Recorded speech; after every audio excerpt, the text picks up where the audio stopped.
and thinking of all related aspects to them. Our panelists and experts today are Michael Levine, the CFO of Payoneer, just recently went public, Henry Portwood, Operating Director, Capital Markets at General Atlantic, Phyllis Korf, Partner at Mayer Brown, Rafi Kormeli, Growth Investors, and a Partner at Viola Growth. And I'm Noah Cole, Head of the Technology Banking Group at IDB Bank. I would like you to ask the panel any questions you might have. Please type your questions in the chat, and they will be presented to the panelists later. And let's first start with explaining why we're even focusing on the subject we're now focusing on. And I'm going to share my screen in just a second with showing really interesting data. And this is a slide that is being shared right now, shows pretty clearly the amazing IPO phenomena of Israeli tech companies in 2021.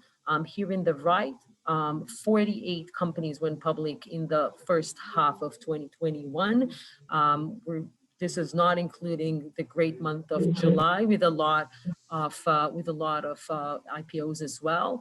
And if we compare the first half of 2021 to what happened in previous year, we see only very few and not around 4 IPOs a year in previous years.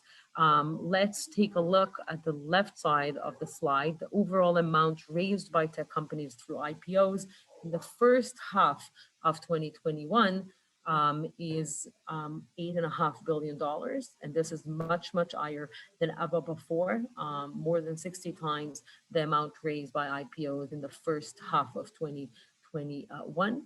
The next slide, we're going to see some of the interesting companies that went public. The big names we can see is Playtika, Sentinel-1, Monday, WalkMe, SimilarWeb, Innovate, Payoneer, Talkspace, and there are many others and others to come. And the last slide that I'm going to present now, really an interesting slide as well, is the amazing fact that in 2021, we saw a higher amount raised by IPOs than the overall amount of merger and acquisitions deals, $8.5 billion in IPO versus $3 million in M&As. And this is a very different picture from what we've seen in previous year. We can see this clearly in the graph. As an example, let's take 2019, pre-COVID year, $230 million in IPOs and $6.5 billion in M&As, 30 times more in M&A than in IPOs. And that leads me to the first question to all panelists. What is the reason for this? What makes companies, Israelis and others, go public today more than ever? And I'll start with you, Michael. Sure, thanks Noah for inviting me. Of course. You know, I think the markets really are allowing companies to access capital in ways that they haven't in the past. You have a low interest rate environment, and you have new structures that are allowing companies to access markets. You know, in our case, we went public via SPAC. There's obviously now direct listings and more innovation in capital markets. I'm sure the other panelists can talk to that too. But I think a lot of it is really driven also by the pandemic, which is that because of the pandemic, you have a greater emphasis on technology, that we need technology to order the goods that we live on, to you know, get telemedicine, to communicate, and so on and so forth. And I think that is just creating a demand and a desire from the investment community to find growing technology companies and put capital in innovation. And I think it's one of the reasons why Israeli companies in particular are doing so strongly, is the fact that there's so much tech focus out of the Israeli market. So I think those are kind of a number of reasons why you see so many companies looking to raise capital to grow, but really more opportunity than ever before for new markets to develop because of innovation. Rafi, what reason can you think about, or reasons? I think that's a great answer. I just add two points, is that in general, I think investors or capital understand that the disruption and transformation in tech is much larger and the opportunity is great, and there's a desire to shift portfolio allocations towards technology. And just a small shift in allocation of the total amount of money that these huge institutions manage, pension funds, insurance companies, results in significant demand and there's no supply. The only way to access technology is in either you buy whatever you can in the public markets that exist, or you participate in IPOs or SPACs, or you access them earlier as private companies. But there's much more demand and supply, specifically for Israel and Israeli tech. I think the world has now realized that the opportunity set to build long-standing large companies that are going to stay here forever is just evident. So we entrepreneurs and executives have the expertise to build very large companies. It's not just what used to be called startup nation, and therefore they're voting with their feet, so to speak, or with their wallets, that they want to participate in that. And since they haven't done so earlier in the evolution of the companies, they are now joining the game when the companies become public. Henry, what's your take? Yeah, I would just build on both of these answers. I think Michael hit on it with the low rate environment. And when you couple that with the returns that growth-oriented IPOs have generated for investors in the US, especially in the fall of 2020, early 2021, now we've seen a little bit of moderation there, but I think public market investors have generated pretty nice alpha. And as they invest behind great new companies, there are just more and more opportunities to put capital to work. And so I think returns certainly attract more capital, and that's been true for both Israeli companies, US companies, companies globally. So I think that will continue. Phyllis, you've seen the markets, this business more than anyone here in the conversation. What do you think?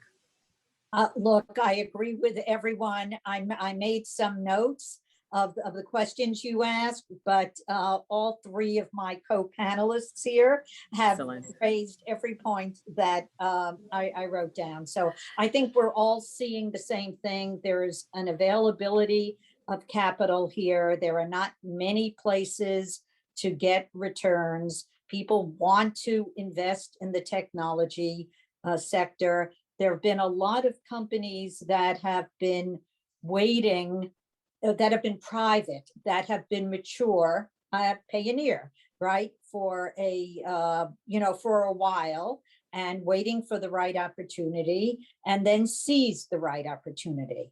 There are also some others we see who are not quite ready, but we'll talk about that later. So Phyllis, I'll stay with you and we'll go to the next question. Why even consider going public from the company perspective? And what companies are more likely to do so? The way you see it now, the way we see it before?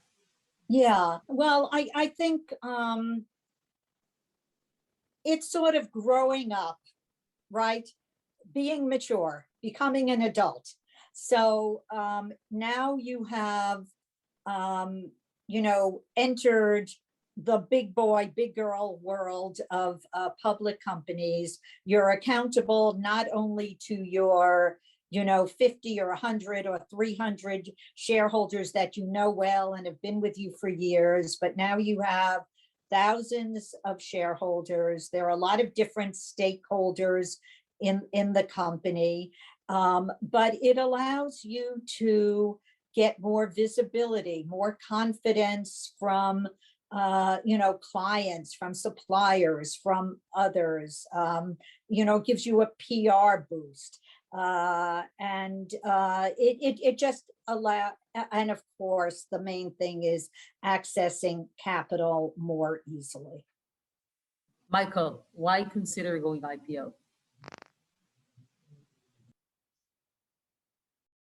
Have to unmute. I'll talk more generally than specifically in our case for Payoneer, but I think, these things go in cycles. And so, CFOs in general look at a number of things. I think Phyllis ticked off most of the things on the list. liquidity is important as companies mature and you have employees that have stock options that over time will want to get some liquidity. Obviously, the ease to raise capital once you're public. But I think also valuation plays into it also. Historically, companies that were public were at a premium to companies that were private. We saw that gap starting to narrow, where private valuations were starting to approach public valuations, and a lot of companies, being public wasn't a hot thing a couple of years ago. It was pretty dry out there for people doing, IPOs. And these markets go up and they go down, and the rationale also changes over time. I think that again, sometimes there's a flavor of the month, or maybe a flavor of the season, and investors are, as I think Rafi pointed out, we'll have asset allocations, and there'll be different demand. And so I think as a company, you need to think long term and not worry about what season you're in per se, but think about the long term of what you really want to accomplish as an organization and what that North Star is and what you need to get there. Capital is always a big part of that decision-making process. But I think Phyllis touched on it in the sense that being a public company is not the right thing for all businesses at any given time. There are companies that will be great public companies in the future that would not be great public companies today. And there are some private companies that would be great public companies today that for various reasons decided not to enter the public market. And there's pros and cons to being a public company. We can talk about some of those. But I think it really depends on each company and what their needs are. Henry, what's your take on who and why should company go public? Yeah, I agree with everything that's been said. I think that we shouldn't underrate the branding event with customers, with relationships, with clients. We shouldn't underrate the fact that you now have a public currency to attract new talent, attract employees, and then also use for acquisitions. And then you have a currency that you can now raise more capital on, et cetera. And so I think you want to wait until you have a certain predictability of the model. You're comfortable being a public company. You're comfortable reporting on a quarterly basis, as Michael was starting to hint at. And so I think there is a certain scale and a certain readiness that we can probably get into a little bit later in the panel. But I would just emphasize all of those things. Rafi, do you want to add on this question? Just like Phyllis, I wrote a few things, but you guys all ticked almost all of them. So it's not fun to be the last. But I would just say, first of all, it's a very hard question that the CEO or entrepreneur or executive team really need to ask themselves. Because in my view, going public is not a goal; it's a means to achieve something. And there are alternatives, whether it's private capital or many other. And you also need to think about your long-term goals of do you want to remain an independent company or ultimately be acquired by somebody else. Not that becoming public necessarily hinders that option, but it does complicate things sometimes.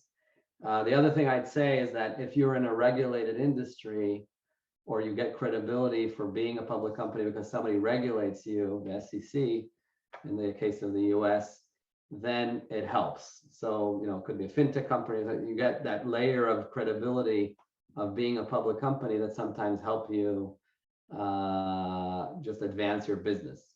So those are the two things I'd add. Okay, Phyllis, back to you.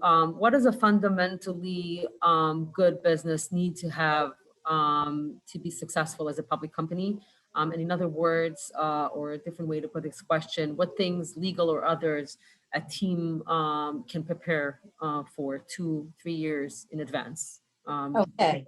Legal and not only. Okay, so I want to cite the acting chief accountant of the SEC, who said not too long ago that a target company, he was talking about a SPAC situation. And of course, many of the companies that went public did it via a SPAC.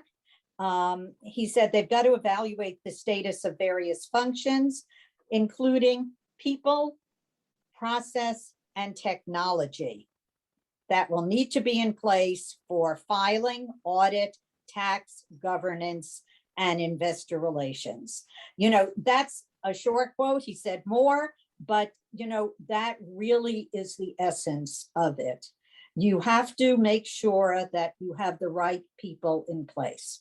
You know, Michael was the right person for Payoneer. He had public company experience. He knew what he was doing. Other companies that go public via SPACs do not have that person. And during the course of the SPAC process, many of them try to get that person. Not all of them succeed in finding the right process. But especially on the financial side, you must be prepared with the right people, put the right reporting processes in place. I can talk about some of this a little more later, and have the right technology. You know, for example, some private companies do not have very good records of their share ownership. And then they have options and RSUs and all kinds of compensatory arrangements and ex-employees and whatever. And they have them on Excel spreadsheets if you're lucky.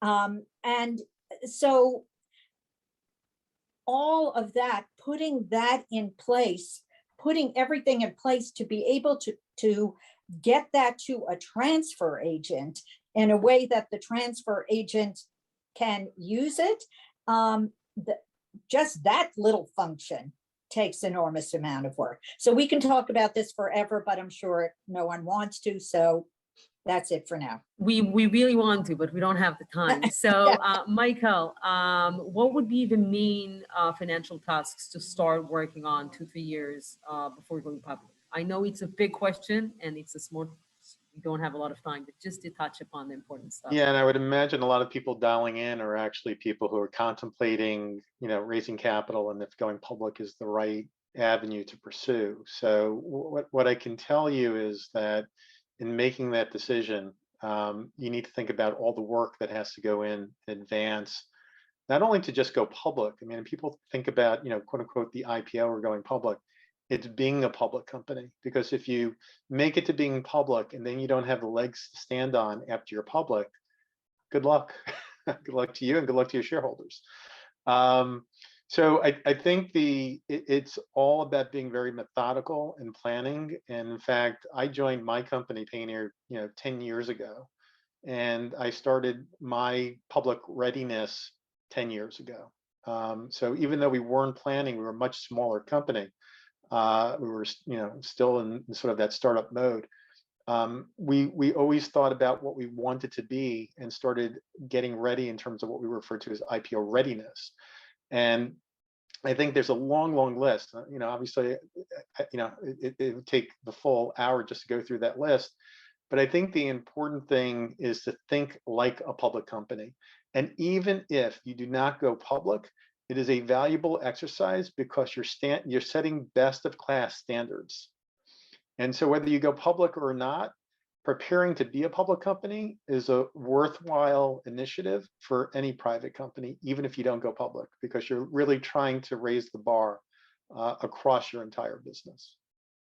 I would add to that, if I can, that for the folks that are 2-3 years away, not 6 months away, and it's not a technical task to execute an IPO, that's exactly the thing that they should focus on. The role of the executive team, the founding team, is to build a great company. There's many aspects of building a great company. One of it is having very strong operational foundation blocks that what they will do if you build them correctly is that they will enable you to have optionality to do whatever you want. And that's the important thing. You can go public, you don't have to go public, but if you have everything in place, besides helping you build a great company, it will keep your options open, which I think is the key, because nobody knows what's the markets are gonna look like 2-3 years from now, if you will want to, if your board will support it. So the point is, from day one, as Michael said 10 years ago, build strong foundations and keep your options open. That's the goal. Henry, again, the same question. What other aspects Yeah, should be considered? I think we've covered it well, and I think we've talked Okay. about the important C-level hires that you can't miss on those for sure. I think one level down though is equally important. As CFOs build out their FP&A team, you have controllers in place, you have the right legal team in place. For our portfolio companies, often we see that being the biggest build in some ways, or at least the greatest number of people that should be added ahead of an IPO. And so I think that's certainly important as well. We also like to at least call it 12 months ahead of maybe considering a public event, start to engage with public investors, crossover investors, start to tell your story, get reps, hearing feedback, engaging with bankers is also very helpful. They know the landscape well, they see your competitors. You want to moderate your schedules, of course, but I think all of these can be helpful as you kind of just receive feedback on your readiness ahead of a potential IPO, SPAC, or direct listing. I want to add something, Noah, something I think really would help your audience that I didn't mention, which is huge, which is you have to have the right partners. So it's not only about, and it's a great plug for all of you because obviously IDB is an important partner for us, but we have Viola as one of our early investors that really helped us grow and it set us in that path. And actually for Phyllis, I've worked with Phyllis. Phyllis was our counsel for a while, so we had one of the best on the street advising us.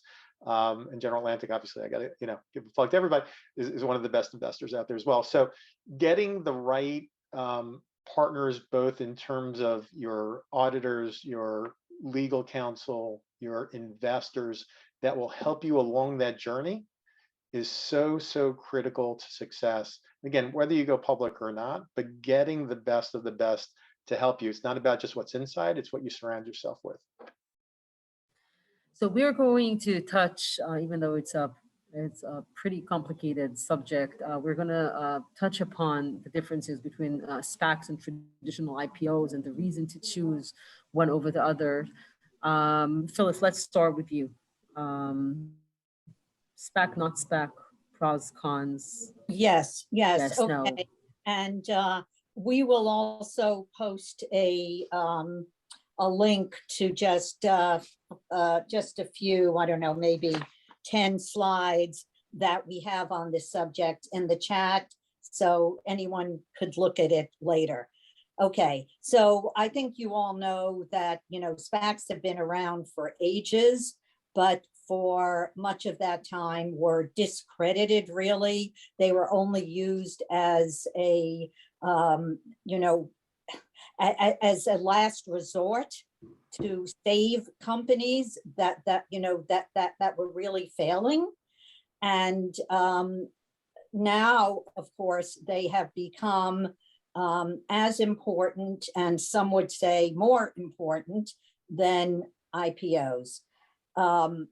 I will, this is only a personal preference, not the view of my firm, but I still love the traditional IPO and I still think it works better. However, the SPAC has proved to be very useful, especially to companies that were ready to go public anyway. Where it has failed, I think, is that there are so many SPACs around looking for targets that sometimes companies become targets of SPAC combinations that are not ready to go public yet.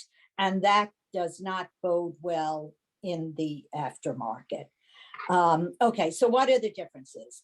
I think the primary differences, some people would say, although there are many differences, and you can see this in our slides, are that you can use projections in SPACs because Yeah, so what you're doing, and that's especially good, of course, for technology companies. So you're selling the company on the basis of not what they have done, but what people think they can do, or at least the company thinks it can do. In IPOs, those are not used, you know, as you know. I think I'll mention one more thing and then hand it back to you. You lock in your evaluation when you sign the merger agreement. And for some, that certainty is really important. So you know what you have. In the IPO, of course, you go through meeting with the research analysts, testing the waters with investors, doing the roadshow, building the book, and you don't know what the price is until that pricing day. I'm talking about a traditional IPO versus now a direct listing, which is a possibility, but has not proved to be that popular yet. You know, maybe it will be. Okay, I have a lot more to say, but I'll let others speak, and Okay. I can. Thank you.